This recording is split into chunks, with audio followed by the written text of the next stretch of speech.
Hey everybody, welcome back to the channel. Getting back to work on the Cobra in this video.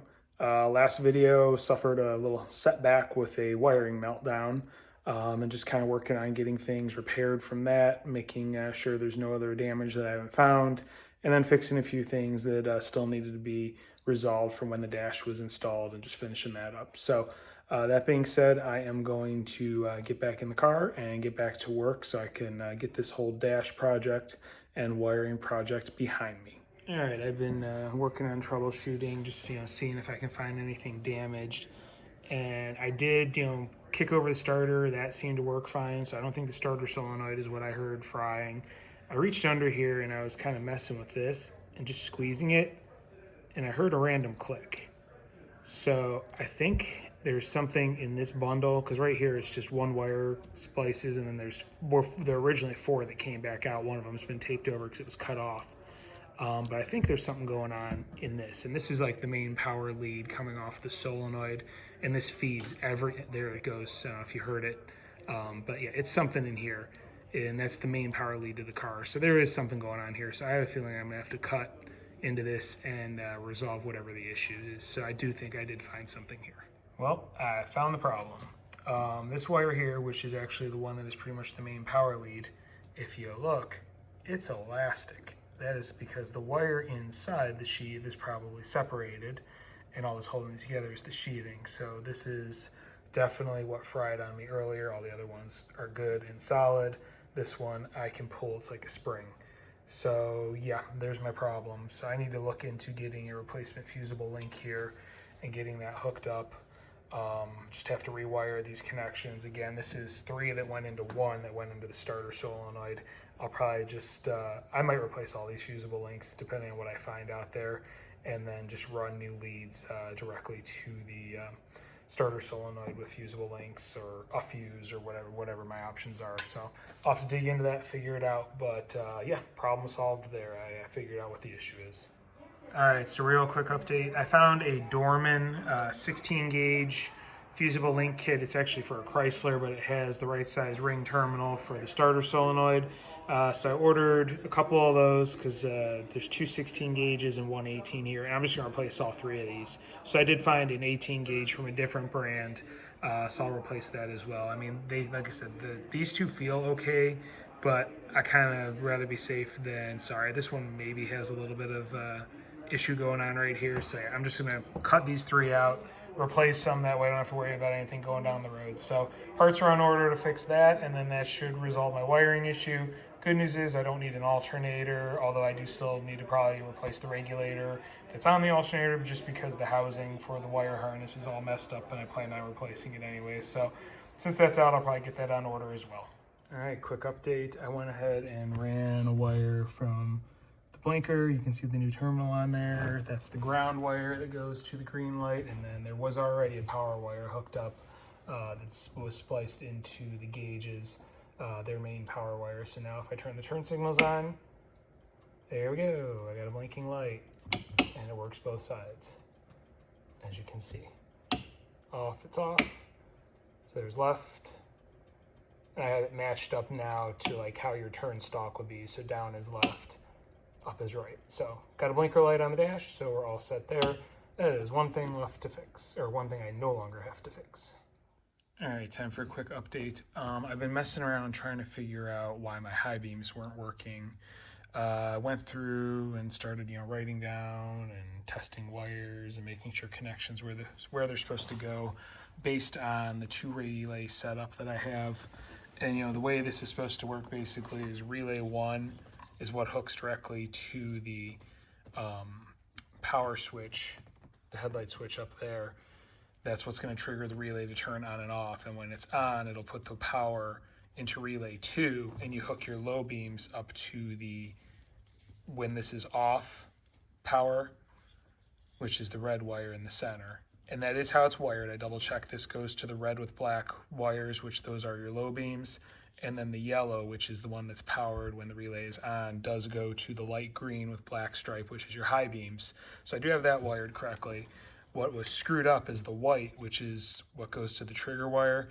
I had that all messed up. Somehow or another, I had the power switch coming from here, number 8 terminal on the power switch that I have, going and running through this harness, which goes to which went to the foot switch, and I had that as the power, and it was just a mess. So anyway, I went ahead and cut and then hooked this wire, this wire coming from number 8 on the switch, which is the headlights on, directly to the white on relay number 1. So now when the headlights are on, I have my low beams on. You can kind of see them there. There you go, off, now back on. So that's working. So now I just need to rewire. I need to have 2 wires that are going to go to the foot switch down there. One is going to be the one that's already connected, which that's this here, which is the white on relay number 2. And that I did check continuity, and that's the one that's right here labeled high. So that will be the trigger wire for relay number 2 to kick to the high beams. I just need to hook up a 12-volt power to go to the other side of the switch, so when the switch is turned on, it will trigger the relay. So that's where my problem was. I at least have it figured out based on what I'm looking at diagram-wise and on paper. So I'm going to go get that 12-volt run to the switch, and then I can check it out and make sure everything works. All right, so what I did is I spliced into the same power lead that comes off the number 8 tab on the actual switch up there. I did that to the white of relay number 2, which that'll give it power when the switch is on. And well, it'll go through the high-low switch. So what I'm going to do here is I've got now just 2 terminals.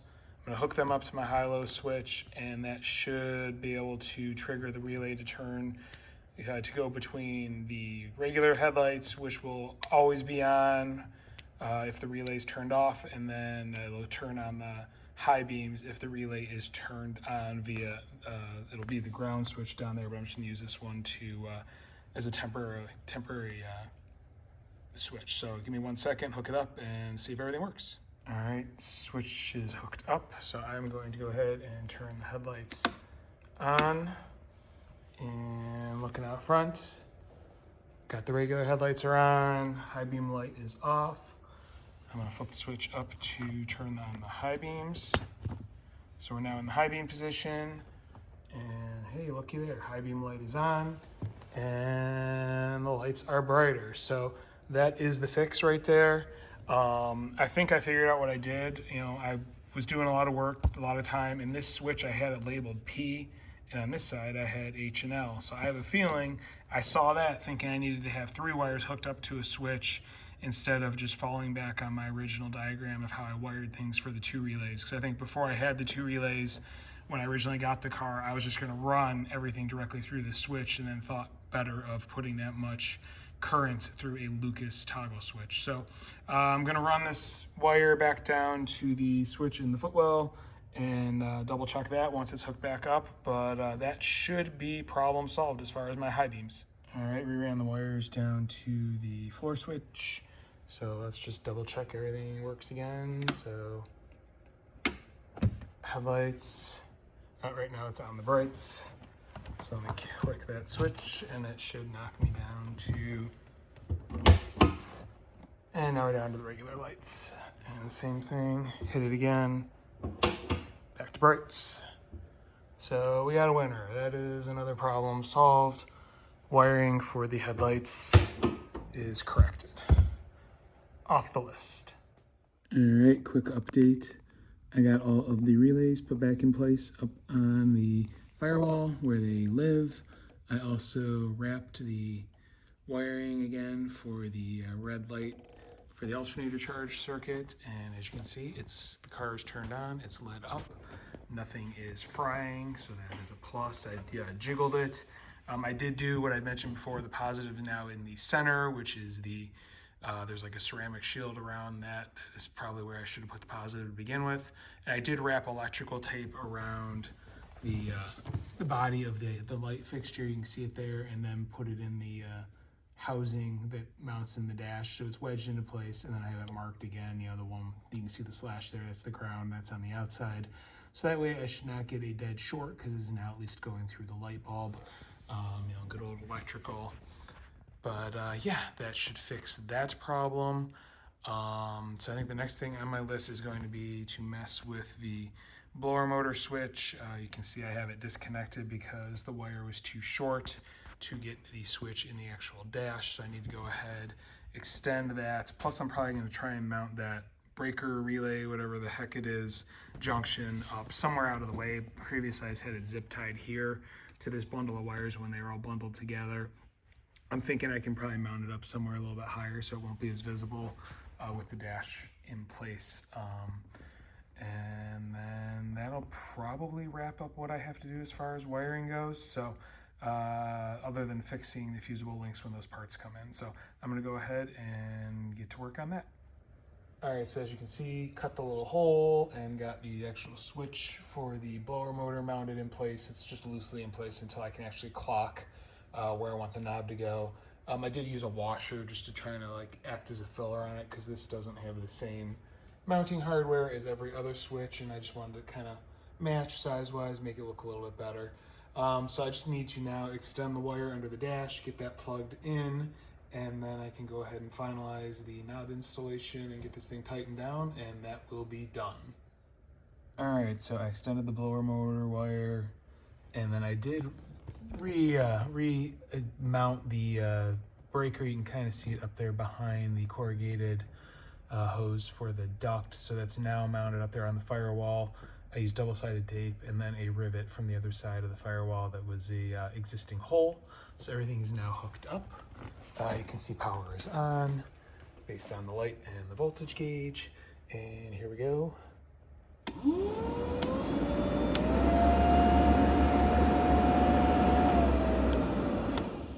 We have a winner.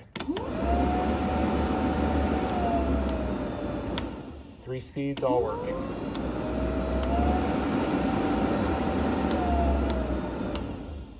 All right, and then the controller for the defrost versus heat's down there, but that's not going to work right now until I hook up the vacuum lines. But it's blowing out because the way it's set up, it's hooked to go through the 2 holes that were on the front. It is coming out. I can feel it coming out of both the defrost ducts right now, and then coming out here because those are the ones that are hooked up to the corrugated hose. So got a winner. That is done. One more thing off the list.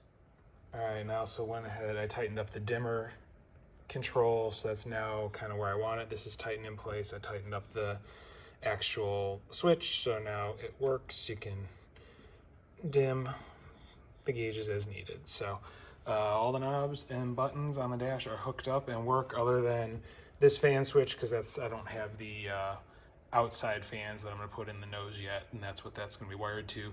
But yeah, every other control on the dash is currently working, functional, good to go. All right, so with that, I think I'm going to call this a video. Made a lot of good progress. It's gotten long enough, I think, for attention spans. So I'll probably pick up next video, waiting on the last little bit of wiring. I need to do the repair the fusible links. Still need to hook up the oil gauge, tie together some wiring under the dash now that everything seems to be working. Just button up a little bit of stuff here and there. So I'll probably wrap that all up in the next video, and then will be the dash brace. I'm going to be doing pretty much a custom video dedicated to that because I don't like how the factory 5 unit mounts. I'd like to make it look a little more authentic. So I'm going to be walking through how I'm going to be installing that on my on a future video coming up soon. So that being said, hope you enjoy what you're seeing. If you have any questions or comments, please leave them in the comment section. I do read them. I will respond. And if you're interested in following along, you know what to do. A lot more coming on this car. I actually made some orders on Black Friday. Lots of parts coming in. Going to be doing some engine work, things along those lines, since it's going to be down for the winter. But more to come on that as well. So that being said, thank you very much for watching and have a great day.